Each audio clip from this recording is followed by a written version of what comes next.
America के राष्ट्रपति चुनाव के नतीजे आ चुके हैं और रिपब्लिकन पार्टी के डोनाल्ड ट्रंप ने फिर से जीत दर्ज की है। डोनाल्ड ट्रंप ने डेमोक्रेटिक पार्टी की कमला हैरिस को हराकर ये जीत दर्ज की है और इसके साथ ही वे अमेरिका के 47वें राष्ट्रपति बन चुके हैं और उन्होंने एक इतिहास भी रच दिया है, क्योंकि इससे पहले 130 साल पहले ऐसा हुआ था कि कोई भी ऐसा कैंडिडेट जो एक बार राष्ट्रपति बन गया और उसके बाद वो राष्ट्रपति चुनाव हार गया और फिर उसके बाद वो दोबारा राष्ट्रपति बने हैं।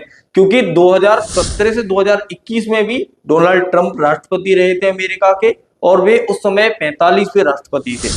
क्योंकि वो पहले भी राष्ट्रपति रह चुके हैं तो ज्यादातर दुनिया को पता है कि कैसे उनकी नीतियां चलती हैं, किस तरह से वो विदेश नीतियां रखते हैं, कैसे वो अमेरिका फर्स्ट को सबसे पहली प्रायोरिटी देते हैं। तो आज हम इस वीडियो में बात करेंगे कि ट्रंप के राष्ट्रपति बनने से भारत पर क्या प्रभाव पड़ने वाला है और क्या नीतियां रहेंगी भारत और अमेरिका की, इस पे हम चर्चा करेंगे। नमस्कार दोस्तों, मैं हूं ब्रजेश परियार। अगर आप चैनल पर नए हैं तो चैनल को सब्सक्राइब कर लें और अगर आपको हमारे वीडियो पसंद आए तो इसे लाइक जरूर करें। भारत के लिहाज से बात करें तो भारत के प्रधानमंत्री नरेंद्र मोदी को डोनाल्ड ट्रंप कई बार अपना मित्र बता चुके हैं, लेकिन वो भारत की नीतियों पर कई बार हमला भी कर चुके हैं। इस चुनाव में भी डोनाल्ड ट्रंप ने कई बार प्रधानमंत्री नरेंद्र मोदी का नाम लिया, लेकिन वहीं कई बार भारत की आलोचना करते हुए भारत को व्यापार दुर्व्यवहार करता भी कहा। ये पूरी दुनिया जानती है कि हमेशा से डोनाल्ड ट्रंप की नीतियां जो रही हैं वो अमेरिका फर्स्ट को लेके सबसे ज्यादा प्रेरित रहती हैं। वो देश के बाहर के उद्योगों को इतना महत्व नहीं देते।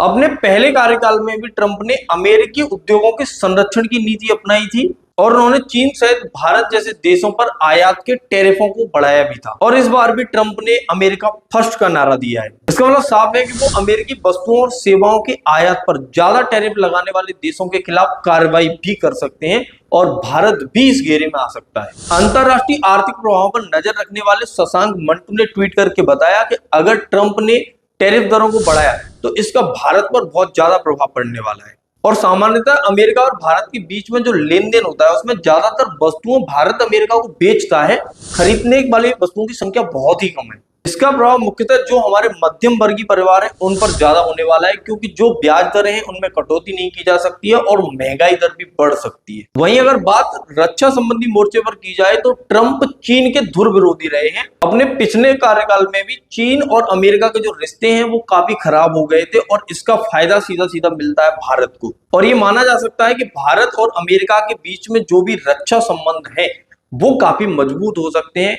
कई सारी चीजों पर भारत और अमेरिका दोनों एक ही मंचों का आदान प्रदान कर सकते हैं। जो भी इनके रक्षा की रणनीति होती है उन पे भी अमेरिका और भारत के संबंध काफी अच्छे हो सकते हैं ट्रंप को लेके। अपने पिछले कार्यकाल में भी वो क्वाड को मजबूती देने के लिए काफी सक्रिय रहे थे। क्वाड में जो मुख्य देश आते हैं वो भारत, जापान, ऑस्ट्रेलिया और अमेरिका है और इसको सक्रिय करने के लिए ट्रंप ने बहुत अहम भूमिका निभाई थी। इस बार भी ट्रंप इस बात को लेकर काफी गंभीर है कि क्वाड को और मजबूत बनाया जाए। रूस भी भारत के साथ हथियारों का निर्यात और टेक्नोलॉजी ट्रांसफर में दोनों देशों के बीच तालमेल बिठाने में काफी अहम भूमिका निभा सकता है। देखा जाए तो ये एक तरफ से चीन और पाकिस्तान के खिलाफ भारत के साथ खड़ा होना है, लेकिन ट्रंप की वीजा नीति भारत के लिए मुश्किलें बढ़ा सकती है, क्योंकि भारत के कई ऐसे नागरिक हैं जो टेक्नोलॉजी के क्षेत्र में अमेरिका जाते हैं और वो H1B वीजा पर जाते हैं। और पिछली कार्यकाल में भी ट्रंप ने H1B वीजा को लेकर अपने जो रुख था वो काफी सख्त कर लिया था, क्योंकि ट्रंप का मानना है कि जो भी बाहरी प्रवासी हैं वो अमेरिका के लोगों का रोजगार खा रहे हैं। इसलिए वो कुल मिला के अमेरिका फर्स्ट का जो नारा है उनका, कि जो भी अमेरिका के लोग हैं उनको पहली प्रायोरिटी दी जाए, उसके बाद ही बाहरी लोगों को प्रायोरिटी दी जाए।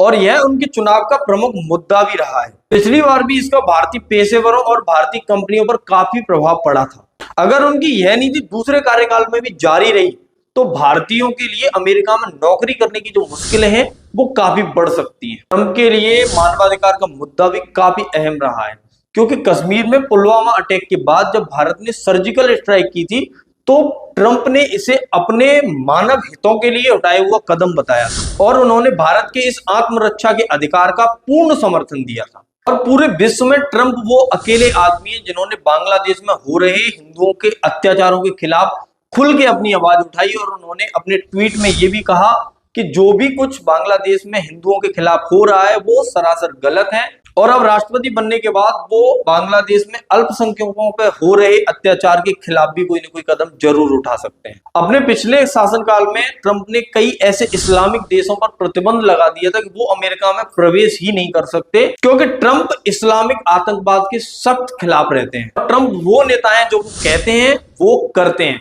ट्रंप के आ जाने से भारत के लिए कई सारी चीजें अच्छी भी होंगी और कई सारी मुश्किलें भी बढ़ सकती हैं, ये तो समय ही बताएगा। हालांकि देश के प्रधानमंत्री नरेंद्र मोदी ने ट्रंप की जीत पर उन्हें बधाई दी है, उनको शुभकामनाएं दी हैं। तो दोस्तों, आपकी क्या राय है इस चीज को लेके कि आगे भारत और अमेरिका के रिश्ते कैसे होने वाले हैं? हमें कमेंट करके जरूर बताएं। मिलते हैं नेक्स्ट वीडियो में, तब तक के लिए जय हिंद, जय भारत।